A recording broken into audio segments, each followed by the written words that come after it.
Hi, I'm Sarah Ockwell-Smith. Welcome to today's SOS parenting video.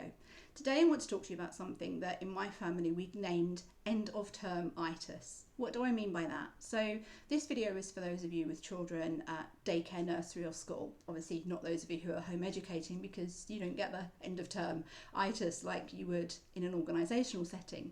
But what do I mean? Well, you're getting towards the end of the summer term, everybody's a bit antsy, everybody's a bit grouchy, you're tired, you've got constant requests for things for the school fair, for the PTA event, for parents' evenings, for the end of year play, all those sorts of things that just, the mental load of being a parent, particularly a mother, at the end of the school year is immense. Alongside this, your child has just gone through a whole school year. It's a lot of work for them. They're really tired. They're excited about the upcoming summer holidays, whether you're going away or not. Just the thought of 6 weeks of play is really exciting. The weather's getting warmer, so sleep probably isn't as good. In the day, it's a bit sticky. You don't want to be cooped up in a classroom. You want to be outside. And they've had it. They're a bit shattered. Teachers also just got through a whole year, literally running on empty by this point, running on fumes, trying to literally count each day till they can also themselves have a rest, particularly if we're talking teenagers and they've gone through GCSEs or A-levels or stuff like that. So everybody is exhausted.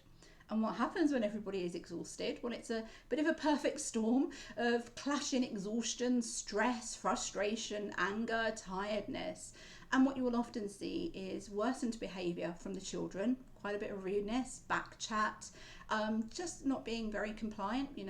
A compliant child isn't necessarily a great thing. I'll do another video on that one day, but they're just a bit more difficult than normal. And sleep maybe is more difficult than normal. And your temper is shorter than normal, so you're more likely to explode, which is meaning they're more likely to explode back, and it's just a bit stressful. So I call it end-of-term-itis. What can you do about it? Honestly, nothing. Try and reduce the mental load for yourself a bit. Try and get them outside to run off steam as much as possible. But ultimately, patience and just reminding yourself, this is really normal. It will pass, and we've got a lovely rest coming up soon, or a change, because there's changes as good as a rest. If you're working and you don't have time off and they may be at a summer camp or something, that change will really, really help too. And the change in your routine can also help you a little bit. But take a few days downtime if you need to. Don't worry about putting the TV on all day if that's what gets you through. Just relax, remind yourself this too will pass, including end-of-term-itis. Let me know below in the comments what you think.